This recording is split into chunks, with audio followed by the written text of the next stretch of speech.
The Galactic Council had ruled the stars for eons.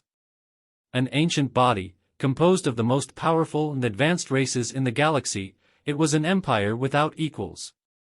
Its members viewed themselves as the rightful rulers of the cosmos, their authority unquestioned and their power absolute. They had forged their dominion through centuries of warfare, diplomacy, and domination. When they spoke, others listened, or were crushed. When humanity appeared on the interstellar stage, it was a curiosity, a fledgling species daring to reach beyond its humble homeworld. At first, they were dismissed, a primitive species, barely out of their own solar system, with no business in the broader affairs of the galaxy. But humanity was persistent, driven by curiosity, ambition, and an unrelenting desire to explore. Within decades, they had made alliances, traded with neighboring systems, and begun to carve out a niche for themselves. This rapid ascent did not go unnoticed. What was once a minor annoyance had quickly become a potential threat. The Galactic Council had watched humanity's growth with growing concern. They had seen species like this before, too ambitious, too bold for their own good. It was time to remind them of their place. A decree was sent. The message was simple, delivered with all the arrogance one might expect from such a powerful body.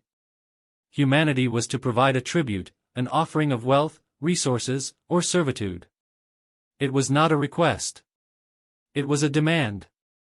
A tribute to prove their submission, to acknowledge the Council's superiority, and to avoid conflict. For countless civilizations, this was the cost of peace, a necessary surrender to a power far greater than themselves. The Council had received tributes before, entire planets of gold, armadas of ships, even the servitude of entire species. These tributes were symbols, not of wealth, but of obedience. They were tokens to show who ruled and who followed. The demand for tribute was more than just a grab for resources, it was a statement of dominance, a reminder of the galactic hierarchy. Humanity was expected to comply, to fall in line like so many others had before them. Within humanity, reactions were mixed. In the halls of government and military command, discussions turned tense. Some leaders argued for caution. Humanity, for all its rapid growth, was still relatively young and vulnerable. The Council's power was immense, their influence stretching across thousands of systems. Could humanity afford to challenge such a force? Was it wiser to pay the tribute, avoid conflict, and bide their time? Others, however, were not so willing to bow. Among the military and intellectual circles, there was a growing sense of defiance. Humanity had fought for everything they had, clawed their way from the dirt to the stars. They had faced impossible odds before, and they had never been ones to submit easily. The idea of bending the knee, of handing over their hard-earned resources to some distant overlords, sparked outrage. The message from the Council was clear: prove your loyalty, or face the consequences. The question now was, how would humanity respond? The demand from the Galactic Council sparked immediate debate. In the heart of Earth's political and military centers, leaders gathered to weigh the consequences of their next move. The stakes were clear: defy the Council and risk annihilation, or comply and ensure a subjugated survival. Voices clashed in heated discussions, each side convinced their view held the key to humanity's future. Some argued that survival was the only rational choice. They pointed to the Council's overwhelming strength, its history of obliterating those who defied them. Every military strategist knew the grim reality: humanity, though resilient, was still far too young, too inexperienced to survive an all-out war with the Council. Surrender, or at least temporary submission, would buy them time. Time to grow, to advance, and perhaps, to one day stand as equals. This wasn't cowardice, they argued, it was strategy. Others scoffed at the idea of bowing to anyone. Humanity had never thrived by bending the knee. From their earliest history, they had fought for their freedom, their right to exist on their own terms. To give in now, to offer up their resources and their pride as tribute, was nothing short of submission. The Council's demand wasn't about wealth or materials. The Council didn't need humanity's resources, they wanted to send a message. This was about dominance, about showing who ruled the galaxy and who was forced to grovel. As the debate continued, it became clear that this decision wasn't just about avoiding conflict, it was about what humanity stood for. To some, the tribute represented a practical solution, a way to survive. But to others, it was a threat to everything they had worked for, everything they believed in. Humanity had always valued independence, innovation, and a fierce desire to chart its own course. How could they hand over what they had built, with nothing in return but the hollow promise of peace under another's rule? History loomed over the discussion. Humanity had faced this kind of decision before, in the distant past. The lessons of history were clear: appeasement never worked. Surrendering to a greater power might buy temporary peace, but it always came at a cost far greater than the initial demand. Giving in now would only lead to greater tributes, greater sacrifices, until there was nothing left. Freedom once traded was rarely regained. It was a slippery slope that humanity could not afford to step onto. Yet, for all the arguments and counterarguments, the decision seemed impossibly complex. Both sides had their points, and the weight of responsibility was crushing. The room was filled with tension, as the leaders of humanity realized that whatever choice they made would define their species for generations to come. Compliance would mean survival, perhaps, but at what cost to their identity? Defiance could lead to their extinction, yet there was something in humanity's spirit that refused to back down. In the midst of the debate, a voice cut through the noise, quiet, deliberate, but filled with conviction. The speaker wasn't a general or a politician, but their reputation for strategy and foresight had earned them a place at the table. They spoke not of survival, nor of war, but of something far simpler. A single, symbolic gesture. Humanity's response, they said, should be clear and unmistakable. A message that would leave no room for doubt about where humanity stood. The room fell silent, the tension shifting as those gathered realized the truth of the words. This wasn't just about how many ships or resources they had. It wasn't about power in the traditional sense. It was about sending a message, one that the Galactic Council couldn't ignore, but also couldn't fully predict. The answer, they implied, would not be what the Council expected. It would be bold, perhaps even reckless, but it would be undeniably human. As the leaders mulled over this idea, the weight of the decision began to lift, if only slightly. There was no perfect choice, no guaranteed outcome, but there was a chance to make a statement, to stand firm in the face of overwhelming power. Humanity had always thrived on the edge of uncertainty, pushing beyond what was safe, what was known, to carve out a place for themselves in a universe that had never handed them anything. The debate was not settled easily, but by the end, there was a sense of unity among the leaders. They would not bow. They would not pay tribute. Instead, humanity would deliver a message. Simple. Defiant. A refusal to be anything but what they were, free and unyielding. The Council had underestimated them, and that, perhaps, would be their greatest mistake. The Galactic Council waited, expecting the inevitable compliance from humanity. The demand had been clear, the consequences even clearer. They had done this countless times before, made their demands, received their tributes, watched as lesser species bowed their heads in submission. It was how things were. No one defied the Council. No one dared. But when the response came, it wasn't what they anticipated. It wasn't an elaborate plea for more time or a carefully worded offer of riches. It wasn't an explanation of why humanity might not be able to meet the demands but would try. It was a single word. A message broadcasted across the galactic network, transmitted to the Council's most powerful representatives. A word so simple, so small, yet so utterly devastating in its implications. No. The Council's chambers fell silent as the message echoed across their minds. At first, there was disbelief. They stared at the message, expecting it to be a mistake, a malfunction of their advanced communication systems. But it wasn't. It was real. Humanity, the young upstart species from the far edge of the galaxy, had just refused them. Refused the Galactic Council. The silence didn't last. In an instant, outrage swept through the chamber. High-ranking members from powerful races erupted in disbelief and fury. How could they? How could such a young species, barely a speck on the galactic map, dare to defy them? The word "no" felt like an insult, a direct challenge to everything the Council stood for. The oldest and most revered members, whose wisdom had been honed over millennia, couldn't understand it. For centuries, species had lined up to pay tribute, eager to secure their place in the galaxy, to avoid the wrath of the Council. No one said no. The Council's dominance was absolute. And yet, here was humanity, standing alone, not with an army, not with riches or apologies, but with that single, audacious refusal. Immediate threats followed. Furious messages were sent back to humanity, warnings of dire consequences, promises of swift retribution. The Council spoke of fleets that could blot out suns, of weapons that could reduce entire worlds to ash. They demanded humanity reconsider.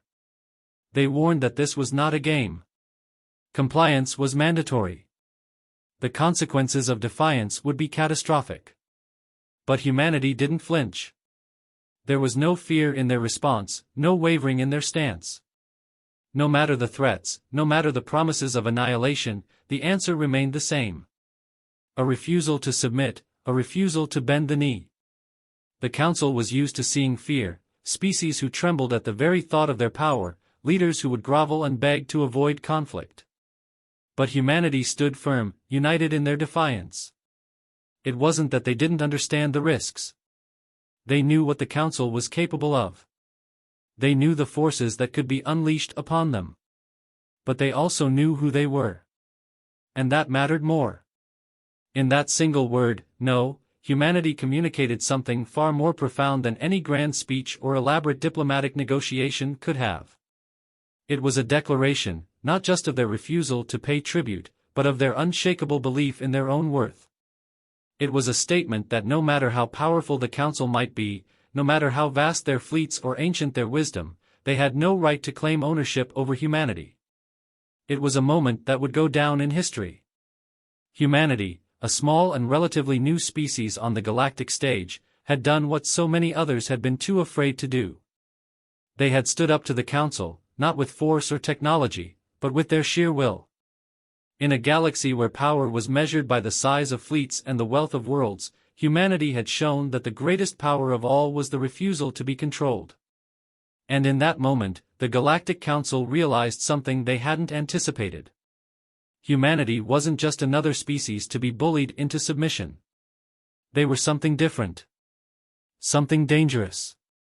Because a species that could say no in the face of overwhelming power was a species that couldn't be easily broken. The Council's fury only grew, but beneath it, there was a ripple of something else, uncertainty. They had always believed that power came from control, from forcing others to bend to their will. But humanity had shown them a different kind of power. The power of defiance. The power of a single word. No. And in that word, the Council saw the truth. Humanity wasn't going to be another tributary species. They weren't going to fall in line like the others. They would fight if they had to. They would risk everything for the sake of their independence. And suddenly, the Council wasn't so sure of their next move. For all their fleets, for all their weapons and technology, they now faced something they hadn't planned for, a species that wasn't afraid to stand alone. A species that, despite all odds, believed in themselves enough to refuse. The Council had underestimated them. And now, they would have to deal with the consequences. The Galactic Council's response was swift and fierce. The moment they fully absorbed humanity's refusal, messages of condemnation and threats poured out across the stars. The Council's most powerful voices demanded immediate action, calling for war, embargoes, and the complete isolation of humanity. They could not allow such defiance to stand. If humanity's refusal went unpunished, it would send a message to the rest of the galaxy that the Council's authority could be questioned. The threats escalated quickly. Entire fleets were rumored to be mobilizing, and embargoes were swiftly enacted against human trade routes. Every communication from the Council brimmed with fury, filled with promises of annihilation. They threatened to cut off humanity from vital resources, to cripple their economy, to blockade their worlds. The Council had crushed civilizations for less, and now they aimed to make an example of humanity. But humanity did not waver. The response, from every level of human society, was the same. The political leaders, the military strategists, even the ordinary citizens, all stood firm. The Council's wrath, however severe, would not bend them. For humanity, this was no longer just about survival or politics. It had become a matter of principle, a line they would not cross. To submit, to give in, would be to lose something far greater than their lives. It would mean the loss of their dignity, their freedom. As the threats mounted, humanity began to prepare. Military forces were quietly strengthened, defenses readied for the possibility of an attack. Fleets were put on high alert, and covert operations began to form alliances with sympathetic races. Though no formal alliances were yet announced, there were murmurs across the galaxy. Some species, long resentful of the Council's iron grip, viewed humanity's defiance as a spark of hope. They were watching closely, waiting to see what would happen next. Within humanity, there was a collective understanding that the road ahead would be difficult. Every citizen knew the risks, but there was a quiet resolve that permeated every level of society. This wasn't just about survival anymore, it was about showing the universe who they were. Humanity had clawed its way from the ground up, had fought its way through adversity, and now, standing on the galactic stage, they were not about to bow. As the days passed, the Council itself became a battleground of ideas. The older, more conservative factions demanded immediate retaliation. War, they said, was the only answer. Humanity needed to be crushed, and quickly, before their defiance spread. But not everyone agreed. Some of the younger races within the Council, less invested in the old ways, hesitated. They had seen the sheer boldness of humanity stand, and it had given them pause. Was the Council truly as invincible as they had always believed? Could it be that their grip on the galaxy was slipping? The debates raged behind closed doors, but cracks began to appear. Some races, those with more to lose or with closer ties to humanity, started to question the Council's authority. What was once an unquestionable rule was now being quietly challenged, if only in whispers.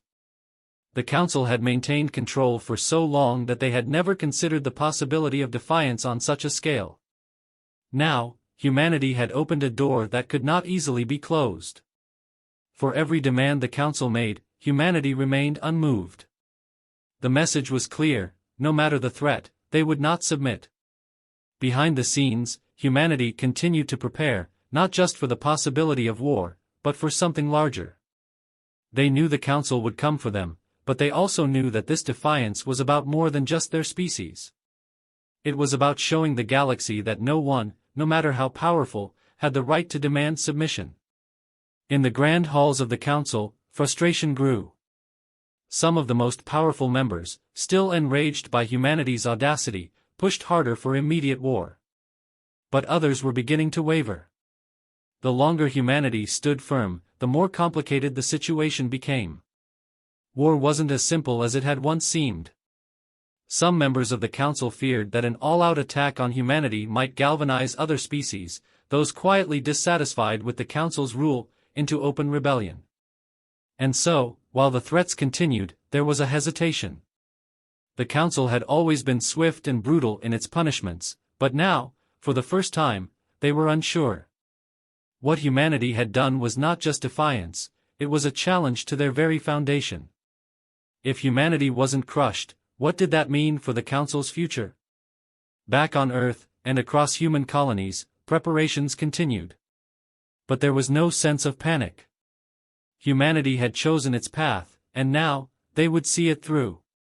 The Council might send its fleets, might blockade their worlds, but humanity would not yield. They had faced long odds before and had always survived. Now, they stood together, unafraid of the consequences. Even as the Council's threats hung heavy over the galaxy, there were those who began to admire humanity's stand. Quietly, some in the Council wondered if this defiance marked the beginning of something new, a shift in galactic power that could upend centuries of rule. Others whispered of revolution, of a galaxy no longer ruled by fear but by something else, something more just. The Council, once so certain of its dominance, was beginning to falter. And humanity, though small in comparison, had shown the galaxy the power of standing firm in the face of overwhelming force.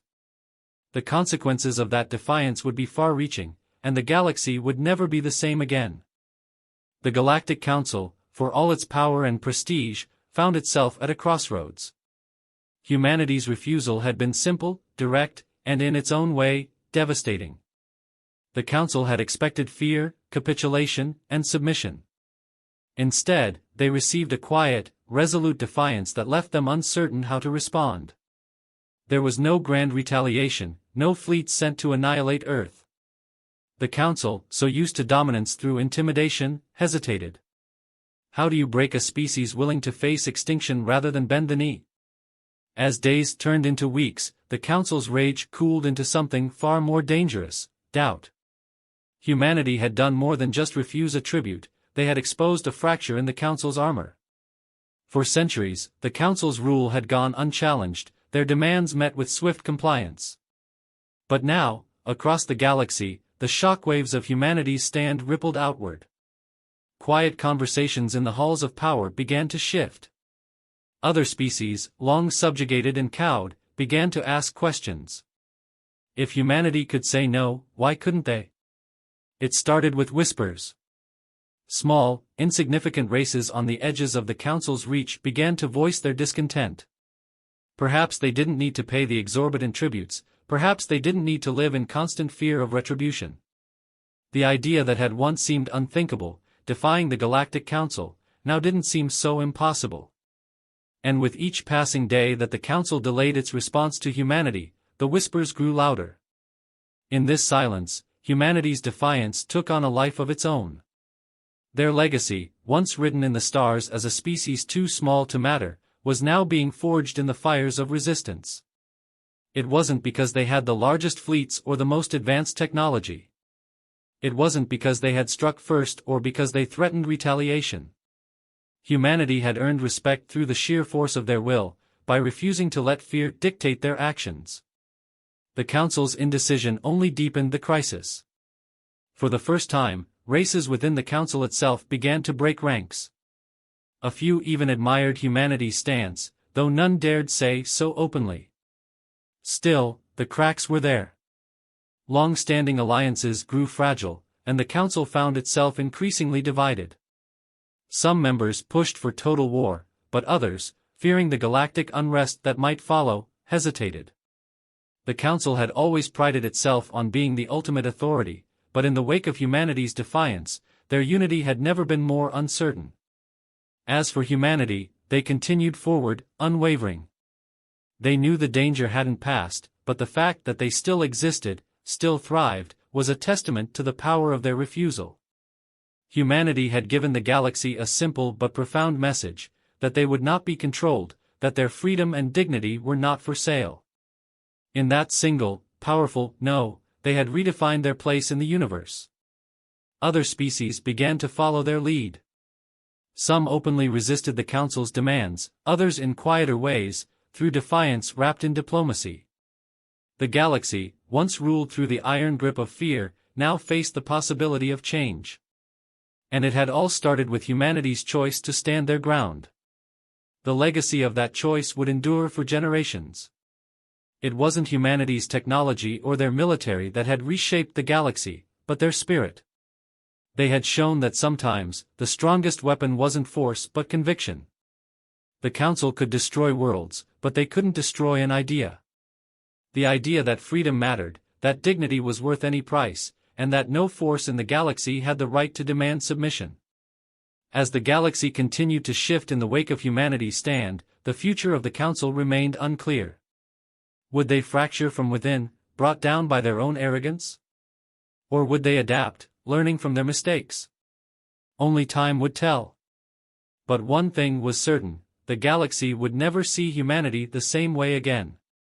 In the end, it wasn't humanity's military might, or even their survival, that changed everything. It was their refusal to bow.